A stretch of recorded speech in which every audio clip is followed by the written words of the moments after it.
So the big question for all these crazy videos that I'm making is why Obsess Garage? I think that's probably of these personal videos that I'm making, sort of telling my story chronologically from start to finish. The obvious question is why do I think that I'm worthy of creating a video series about my life? Why is it that I'm that narcissistic and conceited that I think that I need to tell it? The world needs to know my story. And I honestly know, but I do think that it's necessary to tell the story. That if I want to create this sort of brand in Obsess Garage, I think that it's necessary that that people get an idea of who the heck this weirdo is that's making all these detailing videos and presenting all this content. I'm sure I'll put some bad content out and some good content out, and maybe hopefully some great content. But the logical question is why Obsess Garage? So I'm going to hope to answer that, and explain to you why I'm doing this, and where I think or where I hope it's going. So let me sort of rewind a little bit on how I got onto this whole sort of social experiment of me sharing my car ownership experience. As you guys know, and if you watch some of the other videos, you know that I'm rather obsessive. I'm actually diagnosed obsessive compulsive. I have a sort of minor bit of medication that they give me to keep me under control. As a kid, as a young adult, as an adult, I've always looked at being obsessive as being superior. And I know that's just not the case. It has its own faults to it, but I'm going to tell you the story on how I got to this point, and hopefully you'll understand me a little bit better, and maybe understand why I think I should be sharing my life story with the world. So as a kid, I've always had an issue with or sort of a squeamishness with the doctor, whether it's getting a shot or whatever, anything to do with going to the doctor.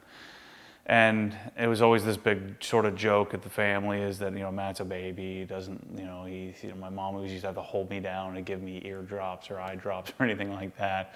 And I just knew that as a kid that I was always afraid of the doctor. Don't ask me why. I think it's because I overthought it. So what happened to me in sixth grade, I was visiting my grandmother in the hospital. She was, I don't know, in her 60s or something in the 70s. And she was getting knee surgery. So I'm sixth grade, so what does that make me, like 12 years old? And we're at the hospital visiting her, and she just come out of surgery. And I remember having, she had like little puke trays, and she's like about to throw up in it. And I'm like, man, I'm like fidgeting around. I'm like sitting, just not feeling right. I don't really get sweaty or hot or anything odd. I just, man, something just doesn't feel right. And so I just felt uncomfortable. I felt anxious. And so I said, I got to get out of here. And I just started running. And as I'm running, the black sort of came in, and I ran smack into the wall, right into my face, broke my glasses in half. My aunt said I was sort of flopping around and trying to get out. It was almost like fight or flight. I was just trying to get the heck out of here. And I don't know where I'm going, but I'm out of here. Woke up on a stretcher probably 25, 30 seconds later, freaking out, saying, I don't know what the heck just happened. So the doctor's like, look, you're just a baby. You're just afraid of, and this happens to people all the time.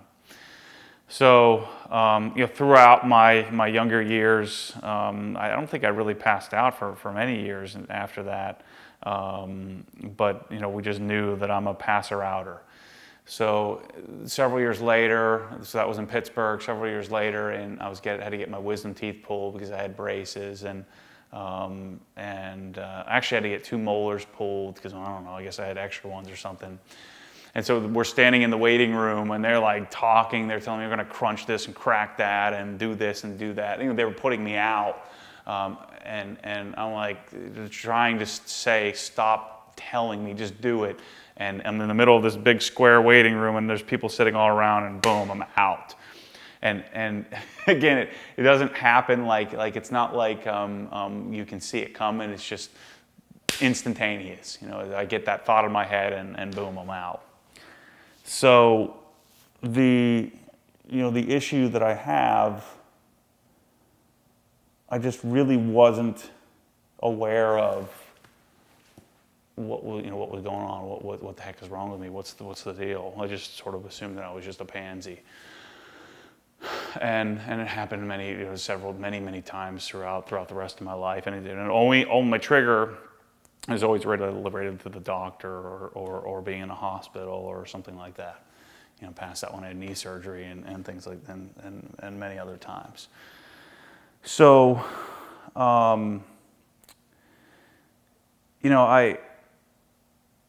I really didn't know what was wrong, and I was too afraid to sort of figure it out. But when I had knee surgery, the anesthesiologist is like, "Oh yeah, you have what's called vasovagal syncope." And I'm like, "Okay, well, whatever that is. I just thought I just passed out." He's like, "You need to get checked out." I said, "I've been checked out, and there's nothing wrong with me. I'm just a pansy." And he said, "Well, what happens is it's a fight or flight mechanism. Your body is basically dumping blood from your extremities. Your blood or blood pools in your extremities and goes to protect your heart or something like that. And you pass out. And then as soon as you get flat again, sort of on the ground, you usually come to." I said, "Yeah, then that's me." But it was never an issue. I never had a problem with anything other than being in a hospital or medically related situation. And I never liked watching blood and guts and things like that, but it didn't bother me that much. And if someone talked to me on the street or was giving too many details, I didn't like it, but I'd just shrug it off. So we had baby Kate. This would have been last year in August of 2014. And what I'd been doing is I had been I'd just gotten my, previously earlier that year in 2014, I'd gotten I traded my E92 M3 and I'd gotten my Carrera S, which was my sort of life's dream. And I decided, I found some other guy who had made sort of a journal on the forums, and I decided, why don't I just make a journal? Because what I did with my M3 or my E92 M3 or with my S2000 or other cars, my Civic, I'd take a picture and post it up and make different threads and just kind of, participate in the forums. And I usually got a good response when I posted stuff because I tried to write things reasonably intelligently. And as time had sort of gone on, I learned how to take better and better pictures and had better cameras since my wife's a photographer. But so with the Carrera S, so this is what 7 months before Kate was born, I started really sort of sharing. I said, what, I have the camera, I'm going to be in the garage, I'm going to be messing around with this stuff. I know a lot more than I did 10 years ago. I like to think of myself as a professional grade consumer detailer. I don't know everything, but I know more than most. And just from trial and error, screwing things up enough times. So I decided I'm going to make a journal, much like this other guy, SMATL, did on 6-speed. And I'm going to make a journal. I'm going to make a journal on 6-speed. I'm going to make a journal on Renlist. And so I just, shared here's what the car cost, here's the options I chose, and then started sharing, sort of opinions on why I chose these options, and because I spent 100 hours on the forum configuring this car, doing, tons and tons of research, and I don't know that I'd call myself the foremost expert on the Porsche configurator, but I'm up there, just from the sheer amount of time spent, not from any special gift or anything.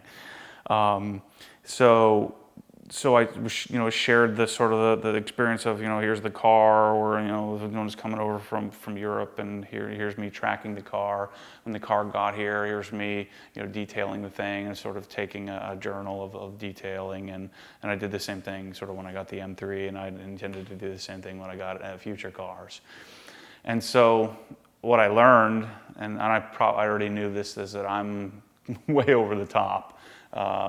There's some like me, but not many that are willing to go to the lengths that I go for, or what I call enjoyment, most people call work. So I was sharing this experience, or sharing this, that my ownership of the car, how do you change the oil, how do you do all this stuff, and I would share how I'm figuring things out. When I'm changing out the exhaust, I'd take pictures of that process. And someone had mentioned to me with the Carrera S, why don't you make a video? So I made some really crappy videos. My wife has a digital SLR camera, which if you know anything about digital SLR video and you've seen it on mine, it's hard to use and it doesn't pull focus. And when you get it right, it looks fantastic. But when you get it wrong, it's wrong most of the time. So I'm getting better with it. And it's hard because I don't have someone looking at the camera. I have to try to get it focused, and I still occasionally will have some videos that are out of focus. But she's a photographer, so I had the equipment, so let me just set the camera up. I didn't have a mic. I was just using sort of the onboard mic on the camera. Actually, I did have a mic, but it's a stereo mic, not designed for this type of dialogue. I mainly had that mic just to make a few exhaust videos that I made over the years. Stereo mics don't do particularly well when you're talking, you get too much echo and things like that. So I made some crappy videos and sort of explained, not that my videos now aren't crappy, but I think they're getting better. Just sort of explaining the process. Here's what I use, here's why I use it, here's my pressure washer. If you guys watch some of these videos, you probably have seen them. It's the one with the white Carrera S, and you can kind of see the evolution of my audio quality, and then hopefully focus and video quality. And a lot of it has to do with the lighting in the garage that's changed, so it's less yellow. But I started making videos, and I got a reasonable amount of hits. I started to get, and I hadn't monetized the channel. I didn't even know what that meant. I simply just post the videos, and I've got a few thousand views here and there, and so I was sort of sharing, but not everything. I was journaling. I was more interested in the journal and the interaction there, and some of the people that I met on Renlist and M3 Post. And so the journals are what was sort of my outlet, because there really aren't any car guys around where I live. So again, sort of talking about baby Kate's birth. It is Kate. I don't know why we call her Katie, but baby Kate. She was born August 9th last year. And what happened to me, and now I can reflect on this, I don't know what was going on at the time, but I was studying for my CFA.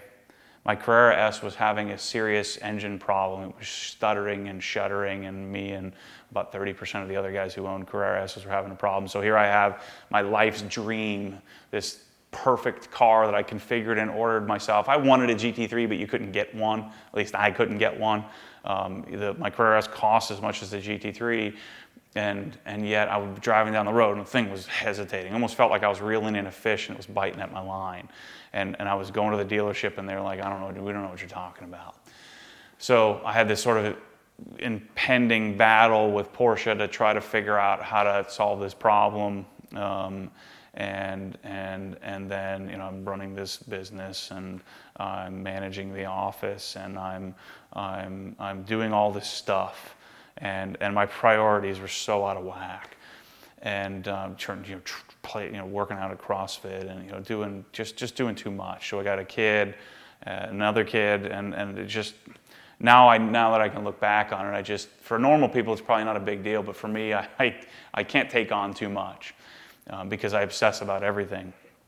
So Kate was born. I passed out. Actually, I passed out in the preliminary discussions of the conversation.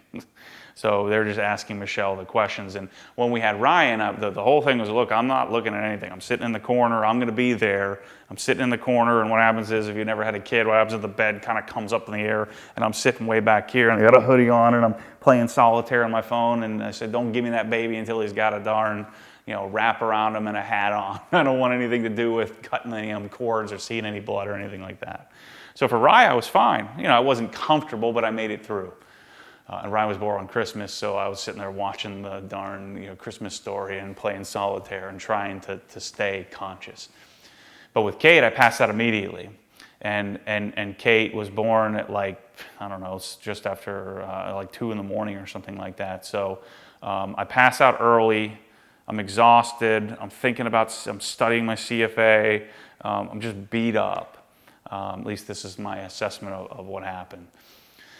And so a week later, I just thought, we just chalked it up. I didn't think anything of it. It was just, that's just a normal passing out. No big deal. I'm fine. I'm back to normal.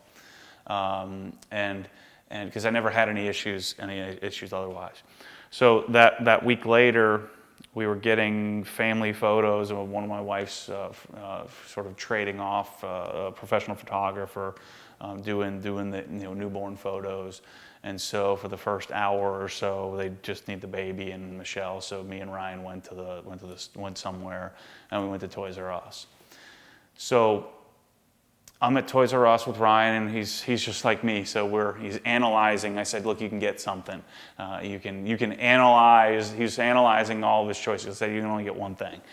And he's analyzing all the Ninja Turtle stuff in the whole aisle. And if you've ever been to Toys R Us, there's a giant display of all these Ninja Turtle stuff. So I'm just sort of leaning against the thing, just watching him. And I just grab my phone like many of us do and just kind of thumb through email and check scores and sports scores, and then jump on Facebook. And one of the very first posts is a friend of mine who was having some sort of surgery. And I felt the death. Felt the closing in on me. So I'm in a store with my son, and I almost passed out. I didn't pass out, but I almost did. And something clicked in my brain that I couldn't control, where it was like, oh my God, I could pass out any day, anytime, anywhere. And so I developed this sort of, what I thought was, I'm going to pass out any moment, to just massive amounts of anxiousness, so anxiety, simple anxiety. And so the problem is, and this was stupid of me, I was like, well, we gotta go, and so I'm like just trying to talk myself out of it, like that didn't just happen, and trying to sort of deny it, and so I got in the car, and as I'm driving, I'm like freaking out. Now, for me, passing out feels just like an anxiety attack, so it feels the same. So I'm having attack after attack after attack after attack, and I'm pulling over. I drive a little bit, pulling over, putting the car in park at every stoplight because I think I'm going to pass out, and I'm freaking out. So I go there to take the pictures, and I just couldn't relax. I feel like if I close my eyes, I feel like I'm going to pass out. If I stand up, I feel like I'm going to pass out. I'm holding a baby. I'm like, here, you get all good. But we got the pictures done, and I said to Michelle, I said, look, I don't feel good. Can you drive home? She said, yeah, sure, whatever.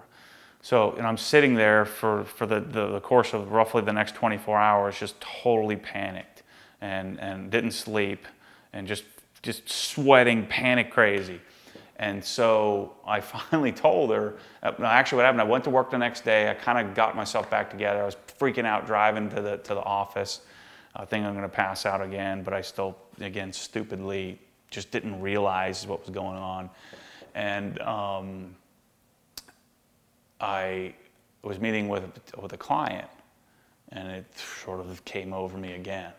And I sort of played it off and made it through it. And I said, I said to my partner, I said, look, I got to go home. I'm not feeling so great. So I had my buddy, one of the guys at work, I had him drive me home. And so I went and sat on the couch and was just freaking out. Told my wife, went through the whole thing. We were, for weeks and weeks, or for a week or so, we were trying to figure out, where do I go? What do I do? If we find out you try to get help at like a doctor, and they don't, they can't get you in.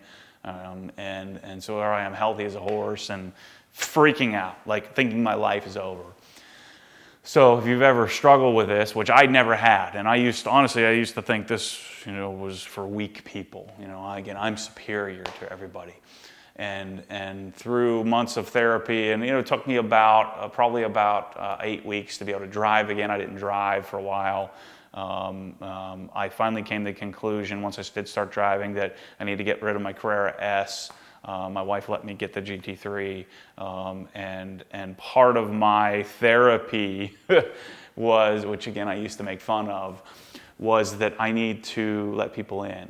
I can't do this all on my own. I've got to get my priorities in whack, God, family, or God, marriage, wife, family, kids and stuff like that, and get things prioritized properly. And cars are somewhere down here, and stuff is somewhere down here, and getting designations and being the best at what you can do is somewhere down here. And I had to sort of really identify that. And I still struggle with the fear of going to the doctor. I have gone to the dentist. I got a crown, which I think is weak, but apparently I cracked one of my teeth. They did grind the whole thing down, but I did all right. I didn't pass out. So I'm kind of back in normal mode, normal version of me. I even get a little uncomfortable when I'm sort of telling this story.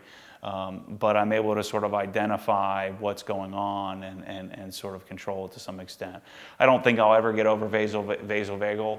I don't intend to, and now I just sort of realize it's okay. I just have to, everybody has uncomfortable things in their life. So I know I shared a little bit too much there, but the whole thing, so after journaling, going through this experience with Kate, after Kate, freaking out for a while, thinking my life is over, oh my gosh, what am I going to do? Just trying to, what ended up happening is I worked out like a machine. It's the only thing that made me feel good. And even then, I struggled.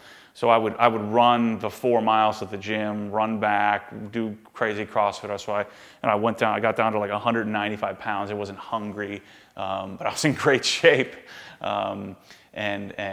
What's happened now, again, all or nothing here, is that since I got down to like 200 pounds, 195 pounds, in great shape, and then once I got sort of healthy again, I'm like, all right, I can't wait to eat. Well, and that's turned into a year-long eating bonanza. So now I need to get back to, again, balance is my issue. So why Obsessed Garage?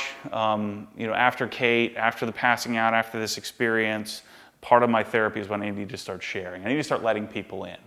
Well, here's the problem. I live in a town with 125,000 retirees. And it's not that I don't have anything in common with some retirees. It's just that most of them aren't going to want to hang out with me.